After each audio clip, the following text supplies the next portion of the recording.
Good morning, YouTube. So in the previous video I showed you how I was using these historical USGS topo maps to look at changes over time. So these old maps are interesting in that they show some details, like this map shows these two structures here. It doesn't show anything about the road or roads that got to these structures. So anyway, about a month ago I caught this video by a fellow named Peter Zelenko. He used this USGS National Map Viewer to visualize some of the geology and topography around some of the Ice Age flood areas. Specifically, this was up in central Washington state. And he did a really good job showing how to use this tool. And I had never seen this before, and down here he gave a little bit of a description for that, a link to the page he was using, and then a little hint here to use this elevation tinted hillshade. So that got me curious, so I went and looked up that map. So yeah, this is the USGS National Map Viewer page. So just to give you a little bit of an overview here, up here on the menu bar, you have a choice of a dozen different base maps. So if you want just imagery, you can use that. I'm just using the USGS National Map here. You can bring in lots and lots of external data that you can lay over the base map. There's 10,000 different items you can bring in. Road density, there's elevation, you've got Landsat imagery, there's over 300 screens full of data you can bring in. But the built-in layers here are what's really powerful, and this is what was shown in that video. There's also an imagery layer, so you could have the base map with imagery over it, or you can have the imagery base map and put something else over it. So lots of options there. But there's this whole group here called 3D EP, and that's what's called this 3D elevation program. It's run by USGS, and they're collecting high resolution 3D or elevation data using LiDAR over the whole country, and that's ongoing now. This chart here shows where they're at in the US, so all the dark green is LiDAR data. The light green is stuff that's in progress or planned, and then I think the white areas haven't been scanned yet. So you can zoom in on the Pacific Northwest, and so that's roughly the view that Peter was showing here. And you can really see the topography and the low areas in green and then the higher areas. This 3D tinted hillshade is a really neat feature. So I thought I would take a look at that layer in the area I've been exploring and just see if I can see anything different. So let's turn that off. So you've got San Jose, Sunnyvale, Mountain View. Here's Palo Alto up here. And then this is the Stevens Creek Reservoir, and then this is where the San Andreas Fault runs up through here. So there's a couple of things I notice with these layers and the map is that not all of them support all the zoom levels. Like here on the map, I can zoom in there, and then it disappears. I've zoomed in too far for this map. So you do have to be aware that there are limits. Yeah, so before I turn on this hillshade here, this reminds me of back in the day you used to see these ads in the back of comic books for this X-ray vision, or they call them X-ray specs. And you could send in $1 and get these X-ray specs that you could see all sorts of things, see-through skin and whatever. You know, they were kind of a scam, but this is real. You turn that on, and now you can see clearly that this is a man-made dam. You can see how it's just a straight line across there. Here's the outflow or overflow channel for that dam. So actually in this area I find that the elevation tint isn't terribly useful because everything's like two different elevations. So if you get rid of the elevation tint, the hillshade feature is a lot more visible.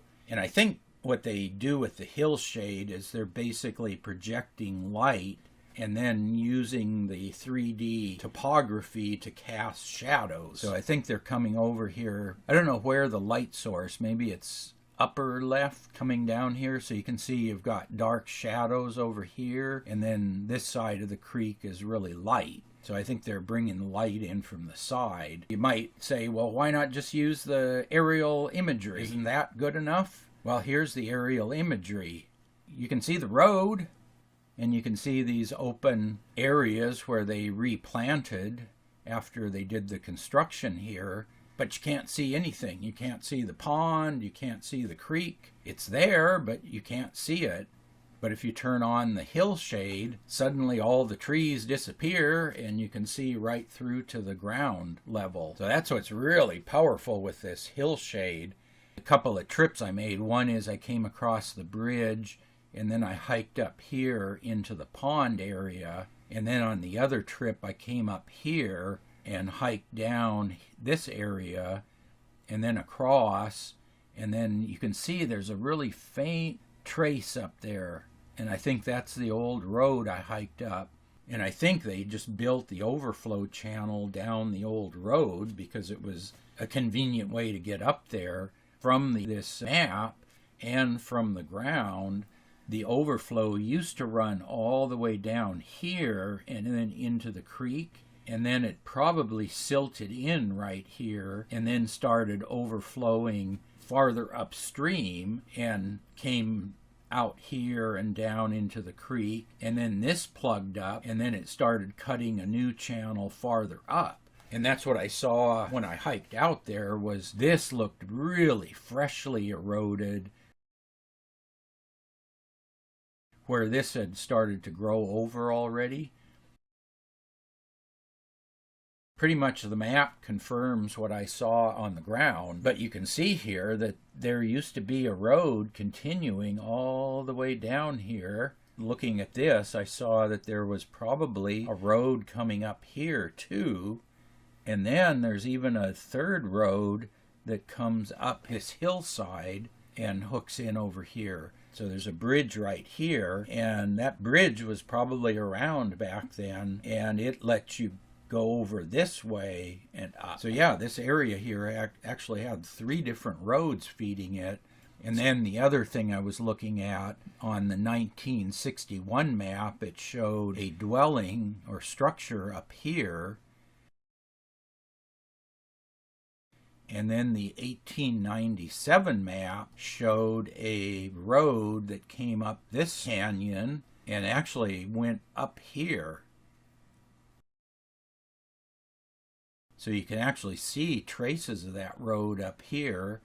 And then this road here is very visible. So this is the Hillshade View, which is just a single light source. And then they have this multi-directional hillshade, which uses multiple light sources. You have to switch back and forth between these because some things, like this road up here, is really clear in the multi-directional. It's visible in the regular hillshade, but it kind of fades out. Now this road shows up better in the hillshade, and it fades out in the multi-directional.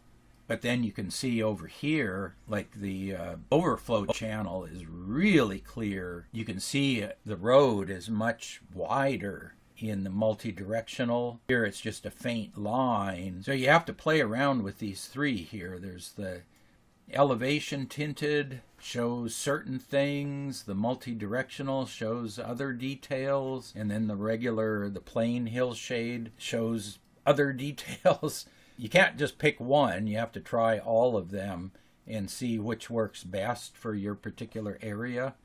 But yeah, we'll take a look at this area in the next video, try exploring up here, see if this old road exists and what's up here, just as a future exploration if I get a chance. And right up here, looks like there was an old road headed up that direction, and the multi-directional hillshade even shows it up even clearer. And you can see that going way up here.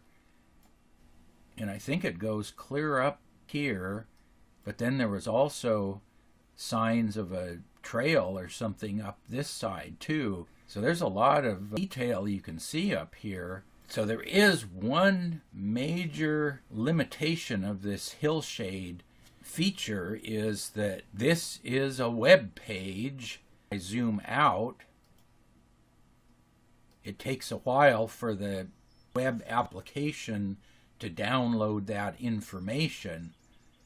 And this isn't just a map. This is a bunch of tiles that are computed. The real limitation of this is you need a live internet connection to be able to view this data. So that's one limitation. And up here, there's no cell service. The other limitation is, even if you could get a cell signal up here, there's no GPS coordinate feeding into this. So your GPS receiver can't tell you where you are on this map. It's just a static map. It doesn't show you your live location. So supposedly Gaia GPS is working on some sort of Hillshade solution. They do have this terrain HD. Again, it's got limits. You can only zoom in so far. Like there, I get a full map, but if I zoom in a little bit, I only get this little tile. I don't get any data down here. So yeah, you've also got a similar thing in Google Maps. So you do get this terrain shading option, which is similar to what Gaia Terrain HD is. And you can get some faint hints, like there might be a dam there. It's just such low resolution, and as you zoom in, it basically disappears. If you zoom out far enough, it looks pretty good. And then likewise, this terrain view does not work if you don't have a data connection. You can go into Google Maps and save a map set, but that only shows you the regular map. So you can see this map with no data connection, but you can't see the terrain map with no data connection. I'm still trying to figure out how to use this data out in the field.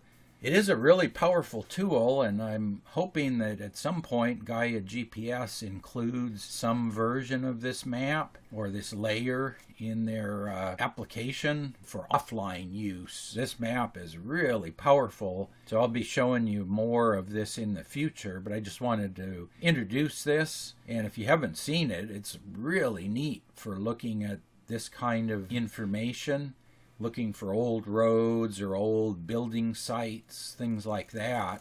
So yeah, there are some limits, but yeah, in the next video we'll take a look down here and see if this actually is a road, and see if there's something up here, and see what we can find. So stay tuned for that video, and as always, thanks for watching.